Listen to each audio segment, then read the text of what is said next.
Welcome to Living the Green, where cannabis science meets real talk, real stories, and let's be honest, some pretty high vibes. Meet your hosts, Abir, a nurse practitioner and cannabis expert blending science with soul, and Michal, a psychotherapist, truth teller, and mental health maverick. Together, they break it down, challenge what you think you know while keeping it real. So grab your joint, your curiosity, or just an open mind, and let's get elevated. Aloha and welcome everyone to another episode of Living the Green. I'm your host, Abir Amirdash. I'm a geriatric and cannabis nurse practitioner, and I want to welcome my co-host as well, Michal. Introduce yourself, please. Hi, everyone. I'm Michal Cohen, and I'm a psychotherapist, and I'm really excited to be here for this episode. Yes, today's episode is actually about cannabis and food. And most of us, when most people hear about cannabis and food, they always think about the munchies. But the munchies is actually something scientific that we're going to dig into the science behind munchies I'm today. so excited to learn the science behind how does cannabis affect, like your body and your gut, and all that, and how touch a little bit based on some edibles. How they affect you also, or consumption of cannabis, and we'll just kind of see where the conversation takes us. But it's really, cannabis and food have such a great relationship together, and more than what people just dismiss it or think about it. And that goes back because we all have, I'm sure most people now, thankfully with cannabis science being out there, know that we have something called an endocannabinoid system. And that endocannabinoid system, a lot of those receptors are actually in your gut too. And yeah, that's fascinating. That's why, like cannabis affects, appetite, affects your gut motility as well, affects a lot of things about your gut. And that's because how when you consume cannabis, not necessarily like in the form of edibles, but just whenever you consume cannabis in general, it's absorbed into your bloodstream and into your body, it does affect how it signals, like the signaling of those endocannabinoid receptors and how it affects that. So that's why you see it works with stimulating appetite, or sometimes it can block your appetite, or you see it also work in patients with IBS because it can help with symptoms, either one of those or that's another just miraculous fact about this plant, is that it can be useful in so many medical conditions. And anytime someone is, I'm not anti any prescription, but so many prescriptions have a lot of side effects, right? And I just wish across all medicine someone could be offered cannabis as an option, and they didn't have to go outside of the mainstream medical system to get that as an option. Well, that's the thing, is just like we're lacking. They don't teach. It's not even recognized, like cannabis. I'm trying to establish cannabis medicine, and I try to bring that, knowledge, and there's a science behind it. And it's a specialty medicine, but it's still an evolving thing. And thankfully with the new, I don't want to go into the politics, but with the new legislation classifying medical cannabis as class 3, it makes it a medicine. So now it is a protected status. Medical cannabis is a protected status, guys, under federal law now. And so you have protections with that. Anyways, but going back, that'll be a different episode. Yes, that we will definitely come back to. Talking about cannabis legislation, yes, there is an episode about that. But going back, in your endocannabinoid system, it just interacts. So whenever you consume cannabis, like in the form of an edible, right? We know that the edibles work differently than when you can, we talked about that in our episode about methods of consumption. But just to go a little bit, to dig a little bit deeper for people who want to know a little bit of the science. So whenever you consume edibles take time to work because they have to go through your gut right to your stomach, get, like all like digested. Then once they hit your small intestine, that's when they get absorbed into your blood. And then that's when they go into your liver. And that's where the magic happens, because your liver takes, like the THC 11 and just breaks it down into a little bit more potent form. I think it's more potent than the inhaled THC. I think it converts it to delta 10 or something like that, but it's more potent than what's like it when you smoke cannabis. And that's why edibles hit differently, or last longer. Yeah, and that's why we always say go start slow and low. And the other fact also, just to how your gut plays a very important role, I educate my patients also about, when consuming edibles specifically, to always take it with a snack or food, or a healthy fat like an avocado, or nuts if you're not allergic to nuts, or olive oil, or it's like something. What's the reason for that, Abby? So because cannabis, the THC molecule and cannabinoids in general are what we call lipophilic, meaning they like to bind with fatty molecules, so they can attach and get into your like bloodstream. So combining it with those healthy fats actually increases absorption of cannabis. And for so like guacamole, yes, would pair well. Oh yes, that's like a wonderful I'm just learning this. This is amazing. Yes, this is like that. I tell patients eat a an avocado guacamole, or if they're eating dinner, like eating fish, for instance, like that's like omega-3s. But I'm a vegetarian, so I go for like vegetarian routes, like nuts or seeds as well. All those have, or just eating like an avocado with a little bit of olive oil. It's just like an amazing snack too. And we're gonna talk about munchies too, so that's good for munchies too as well. It targets two things. That's a great munchie kit right there. Some guacamole or avocados in the fridge that you can pour a little olive oil, a little salt and pepper. Exactly. Oh, you're making me hungry now. I'm hungry. But like the other thing also, besides those cannabinoids we don't think about, are like how the terpenes also affect, like your appetite, or how, like, let me step back. So have you tried a cannabis strain that sometimes made you just eat everything in your fridge, and another time you've tried a cannabis strain that you just had zero appetite? Yeah. Okay. Huge variations. So. Okay. So did you ever wonder, like, why is that? Like, because, like most people think, oh, you smoke weed, you eat a lot, right? But it's actually because of the terpenes. So the terpenes are like the essential oils of the plant. And they play a role in also how these cannabinoids interact with your endocannabinoid system, and how they signal certain things and make you feel either hungry or not feel, or the opposite, or feel like, nope, I don't have an appetite. And usually there are certain terpenes like myrcene, limonene, and I cannot remember what other certain ones, but those usually can stimulate your appetite. And like myrcene is found in hops, mangoes, for instance. That's the kind of like flavor. Limonene is like more citrusy. Sometimes it's found in peppermint, I think.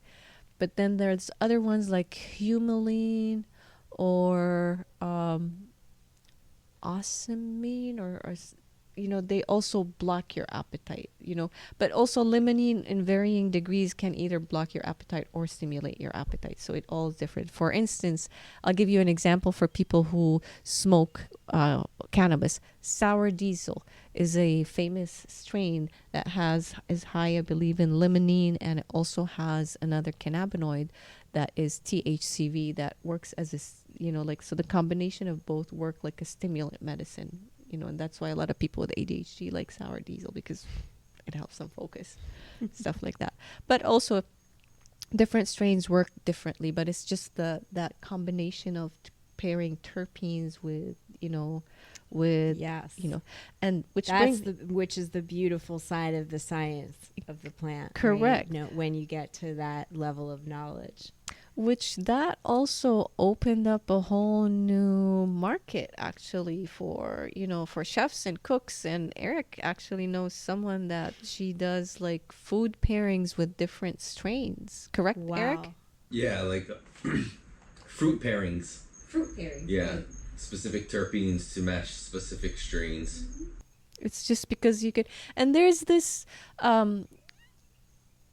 thing that circulates on the internet about mangoes, that they increase your high.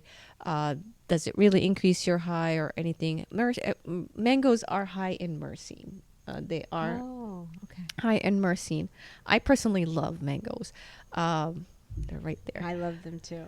And some people swear that if you eat mangoes and you consume cannabis, it improves your high or makes your high better.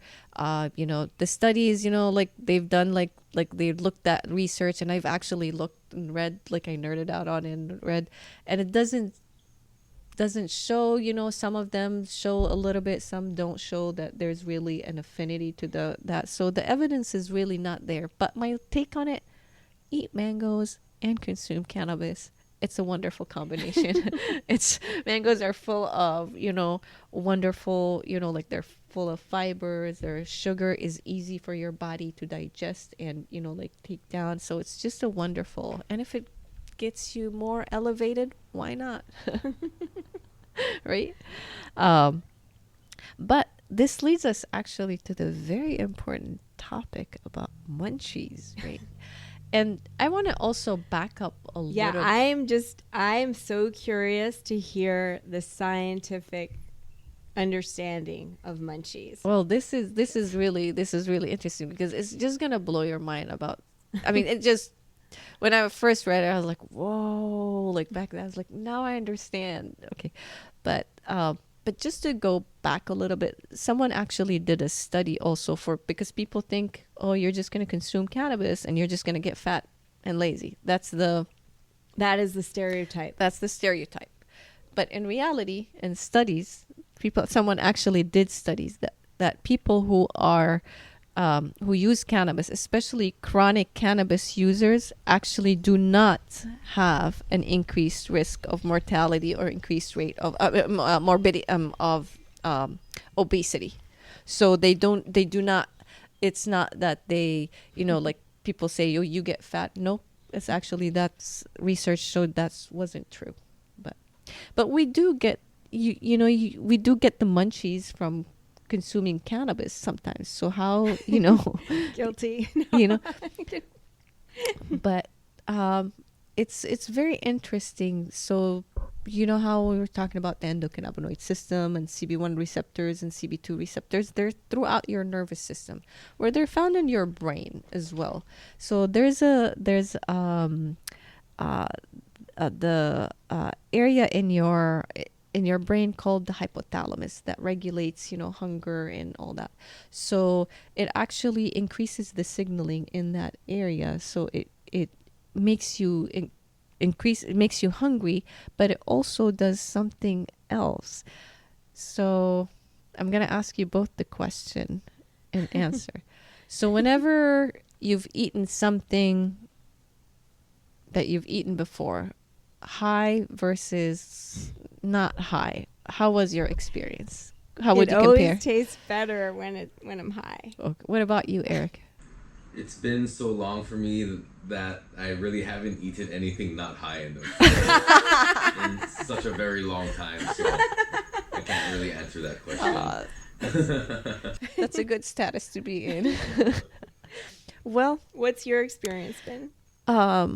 So it actually does both. So because it changes the signaling, it actually increases your olfactory sensing, like how you smell and taste. So it improves those receptors as well. And that's so it's why improving those receptors. Yes. So it just kind of increases the sensory receptors for those, like for your olfactory receptors, so makes food taste more. That's why it's like, oh my god, this tastes so much better, or like, because that just makes you hungry. It just also changes that signaling. So it's kind of that's the science behind the munchies. That's why you food tastes better. And it's amazing that signaling can be manipulated, or like through the plant. I'll tell you about that too. There's something to that. But yeah, it is. It's Eric. Go ahead. Does that mean for me, the things that I'm eating that I think are delicious now, if I wasn't high, they might actually be shitty?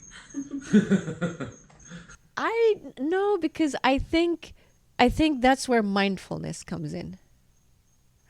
Because yes. I think that part, it's because it's just your taste, but are you being...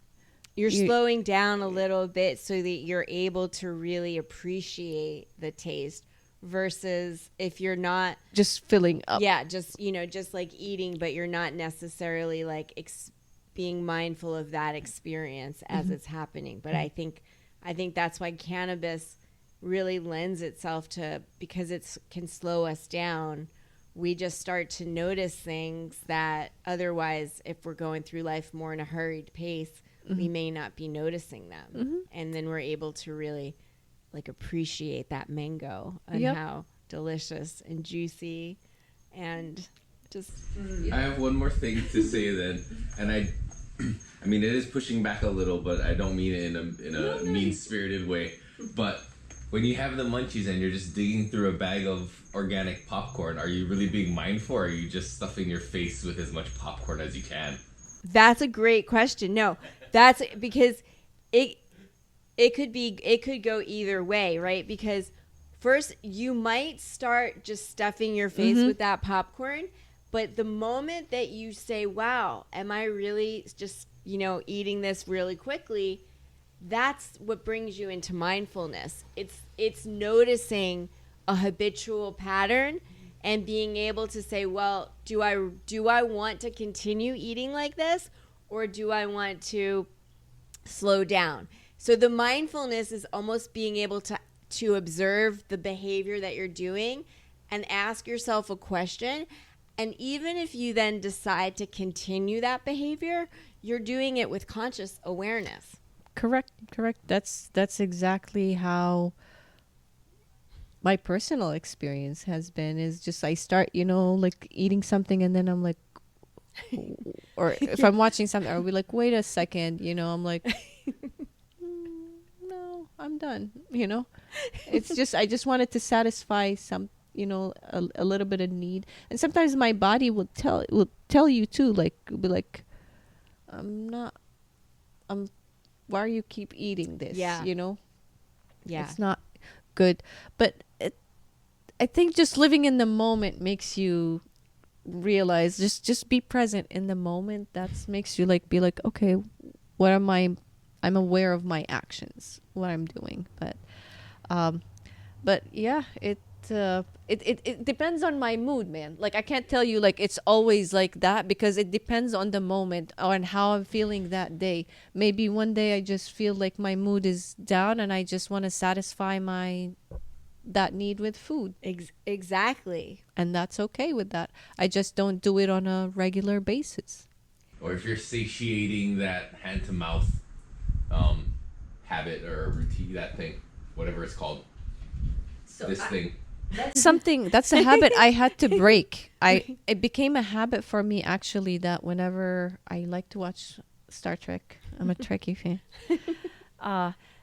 It became like a habit that I had to have something I'm eating or have drinking, because the other day I was just sitting and I was like, and I finished like my cacao, I like drinking cacao, but I was like, and then I was like kind of like fidgety, like I wanted to and I'm like, why am I feeling that? It's because I built that it's a path in your brain, right? And it's because I built it and I associated whenever I sit down to eat, to watch the show or sitting in this area, whatever, I have to be doing these things and I have to be, so it's just also a matter. The way the brain loves to associate things, if we do them, it kind of will try to put them together. And when you're trying to change a habit, it's about not pairing these things in the same way and thinking Yep, yep, yeah.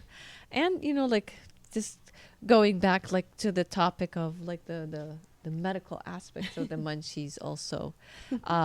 Cannabis also can affect your hunger hormones and like the ghrelin and the leptin, I think. I have to look. Yeah, leptin signaling temporarily, not all the time. And that's why when you were saying how such a plant can affect all those signaling in your brain. As a matter of fact, in the 80s, they made a medicine derived from cannabis where they isolated the cannabinoid THCV by itself because they noticed that it had stimulant effects and it blocked, bless you, Thanks. and it blocked appetite or whatever. So they isolated it, kind of like how you have the synthetic THC medicine, dronabinol, that doesn't really work, but it's still a Well, I was prescribed that before, and it made me very high. Really? It was No, but did very- it help your symptoms? it helped my anxiety. Okay. Yeah.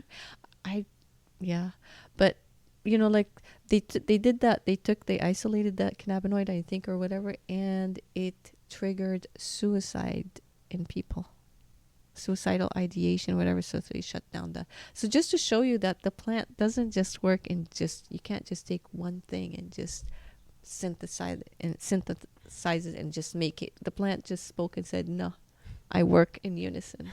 It's just, that's why like I like it, the entourage effect of the terpenes and everything, they just work together. And which brings me to another, like the other thing is the other cannabinoid that actually works really well on gut motility is CBD and CBG. But CBD also works. So your second nervous system, we call it our second brain or anything, is actually your gut, right? Because we have a lot of, and there's the brain-gut axis. We don't know how the brain and the gut communicate within seconds, but they signal. It's so fascinating.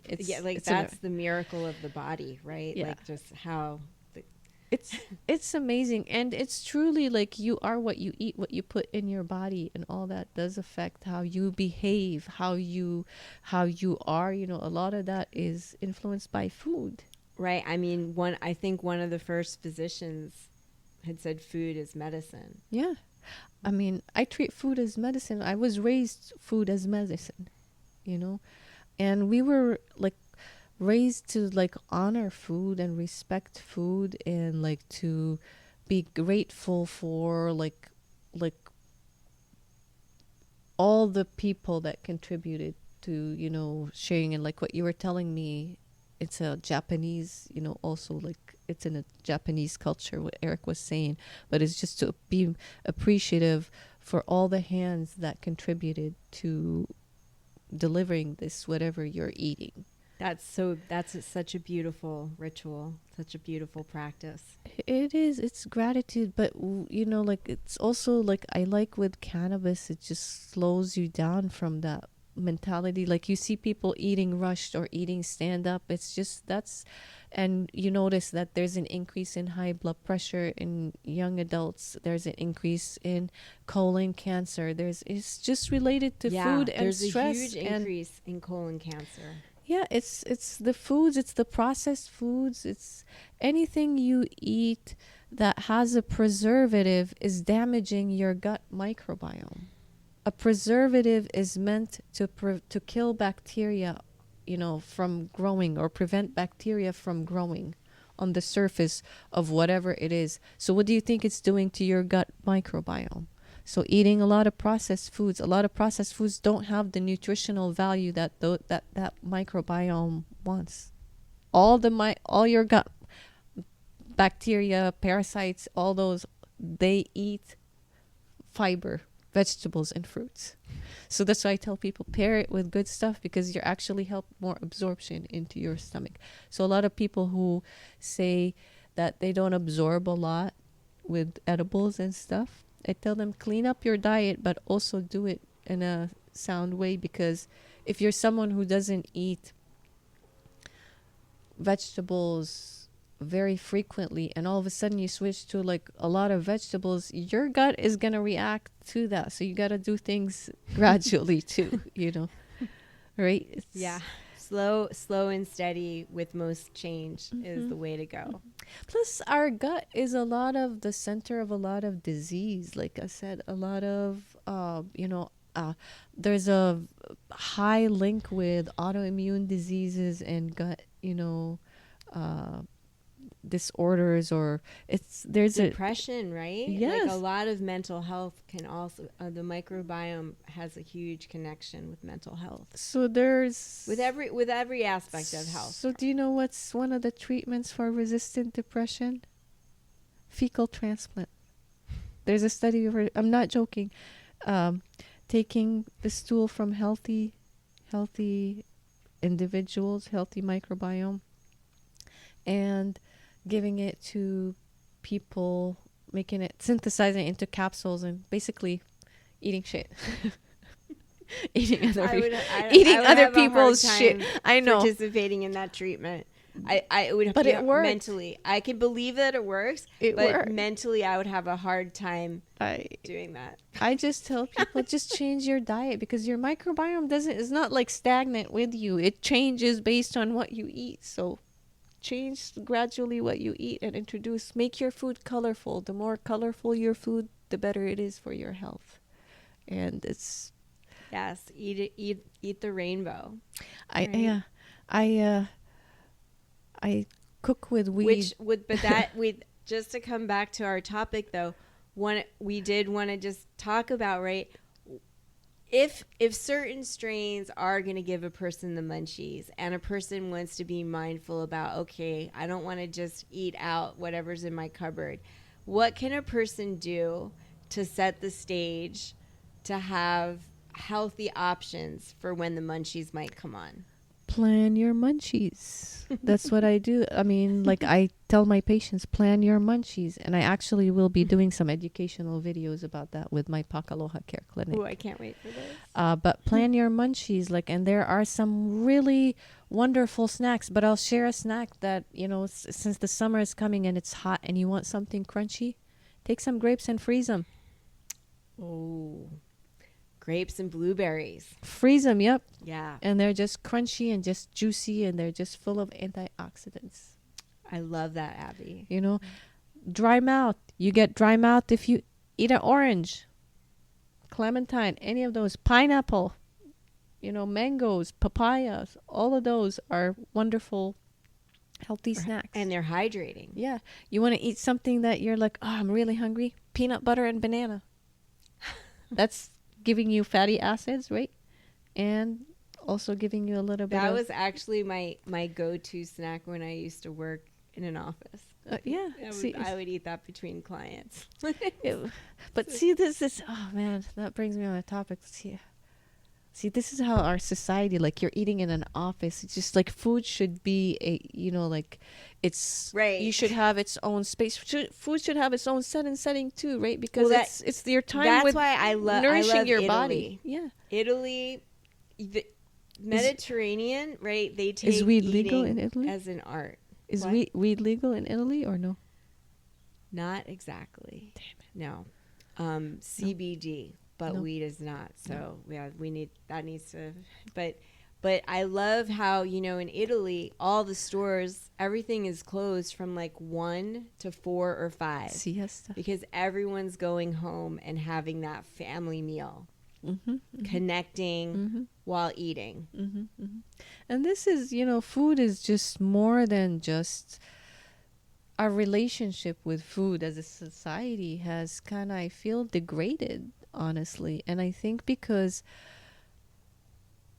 like, I personally growing my own, like, food and medicine, I find Abby's it so much rewarding. Is growing some delicious tomatoes, by the way. I tasted some, and I'm so impressed with what's in the garden here. It's a delightful garden. Yes, thank you. I have a Christmas tree growing. But it's just so rewarding for me to grow, like, and eat, like, like fresh fruits and like veg. It's just, I find it just that it strengthens my relationship with food, and like I appreciate how nature just kind of collaborates and just pops this tomato out for me and be like, here, eat this. I don't know, but food, our relationship with food has kind of like we've gone away from that and forgotten like, oh, like I'm just gonna eat a tomato or whatever. It's just sit with your food and just appreciate it. Like I think, or if you are someone who, like some people use cannabis to eat as well, right? I get a lot of Yes. patients that tell me they cannot eat if they don't smoke. And I also see that, especially with some of my patients with anxiety and also depression, mm-hmm, right? Where it's very hard for some people to want to eat. mm-hmm. And again, like that is a miraculous quality of this plant, is that it can help someone have an appetite. In my practice, I see it with patients with anxiety. It's a very dominant symptom. Depression as well. I see it with cancer patients, also people going through cancer treatment. I also see it in my geriatric patients as well, that they start losing their appetite as they get older. Which brings us, our next episode will be, or one of our episodes is going to be cannabis and kapuna, or cannabis and geriatrics. But those are, cannabis can help stimulate their appetite and give them that, like I need to eat, or people who have nausea as well, chronic nausea. It helps them eat. And for some of those people, sometimes depending on the method, also you have to think about which method works best for people with nausea. If someone with nausea, the last thing they want to take is an edible, right? It's just, Yeah. unless it's something that's sublingual that works fast, or the best thing, other alternative would be is to smoke, because it just works fast and takes care. And with cancer patients, actually the American Oncology Society does have it that cannabis is helpful in relieving symptoms with cancer patients and all that. So it is on their website. But That makes me very happy to hear that. yeah, it's it's just like our gut and holds a lot than more than we know, really. And there's a lot of emerging studies coming out in that, but it's also just beautiful how cannabis can affect also your gut and how it can work with your gut. um like I was going back to saying, like with anxiety, you're saying like it's a dominant sign with people with anxiety. It's because of your endocannabinoid system and the receptors and all those signaling, they can affect all that. But also brings me back to the other part now. For some people who are chronic cannabis users and who don't take breaks, or sometimes your endocannabinoid system can also get too overwhelmed, and it can manifest as cyclical vomiting. Like they'll start having vomiting or constant nausea, or they're just not relieved. And if they smoke, sometimes that makes their nausea even worse, or sometimes it puts them into cannabis hyperemesis syndrome. Have you heard of that? Well, yeah, because that's what sometimes people are going to the ER for, right? And I think this is really important information, what you're going to share with us. Yes, so you do hear about this. Yes, they're seeing more than now that cannabis is more prevalent and available for adult use and for medical use. Unfortunately, it's a self-directed therapy, and sometimes people consume too much, and it can overstimulate those receptors in the endocannabinoid system, and it can trigger cyclical vomiting. Like people will start vomiting nonstop, and it happens sometimes with edibles a lot, with people who've taken too much. And you can't really do the research says that the best thing to do is to take a hot shower, but there's also another tried method with someone. I know someone who tried it, taking peppers, crushing them and just taking them immediately. It actually does curb that away. And I researched it on that. So peppers have carophyllin, are high in carotene, which is another terpene.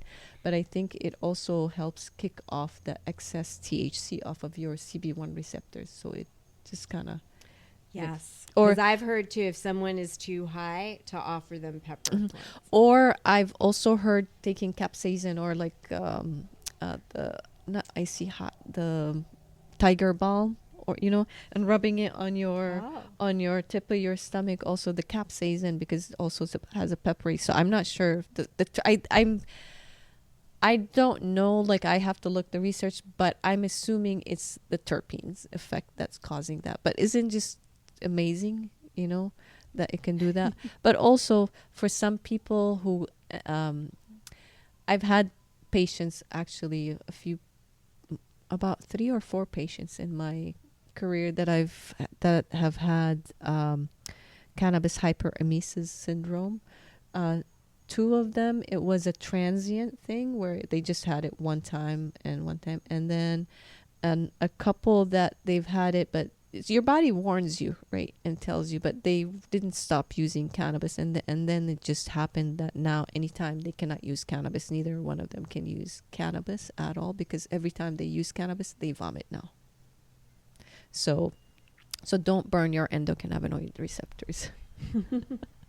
That's my point. If you're having vomiting, if you're someone who uses cannabis chronically and you notice you're having nausea all the time, that could be a symptom, or if you start having vomiting, and you need to have cannabis, that's also something to talk to your provider, or, that there's something, this should not happen.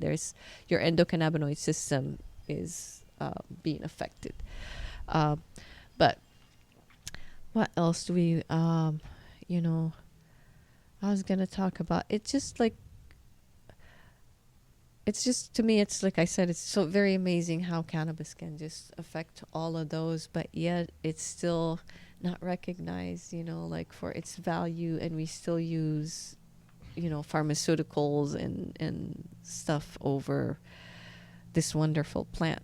Like, it doesn't just help with the nausea and all of that. For instance, with the autoimmune diseases, it actually helps reduce inflammation as well.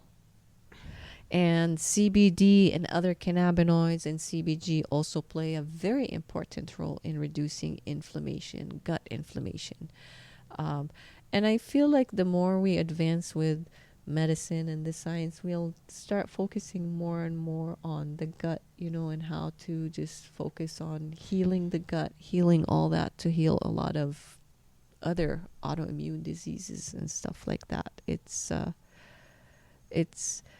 But at the same time, like you said, in medicine, there's a lot of push for pharmaceutical stuff like that. But hopefully like podcasts like ours can bring awareness, here to educate and bring awareness to people, and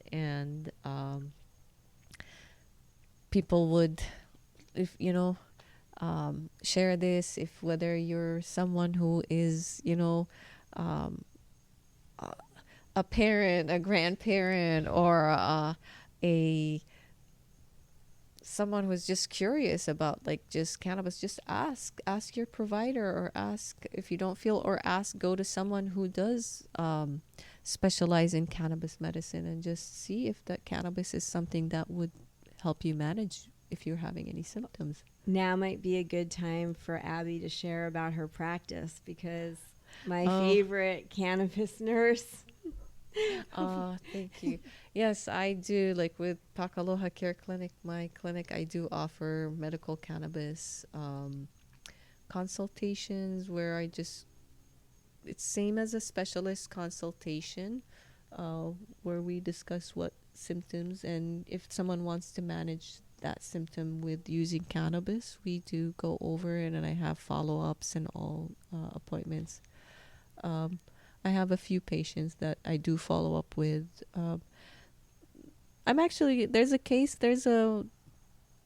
There's someone that had significant IBS, that she struggled with multiple gastroenterologists, and she struggled with her PCP for a couple of years and all that. And she came to me, and I put her on a regimen, and we did follow-ups and all that.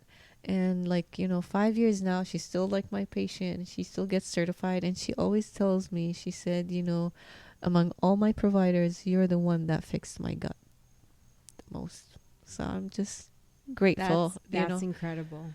That's incredible. And I just gave her just guidance and all that with just how to use cannabinoids to help. But and I hope, like other providers, other clinicians, in medicine start reading the research and stuff about it, especially for, autoimmune gut diseases. I think there's value in the research that's out there, but we'll see, but, do you have any, are you curious about something to ask? Because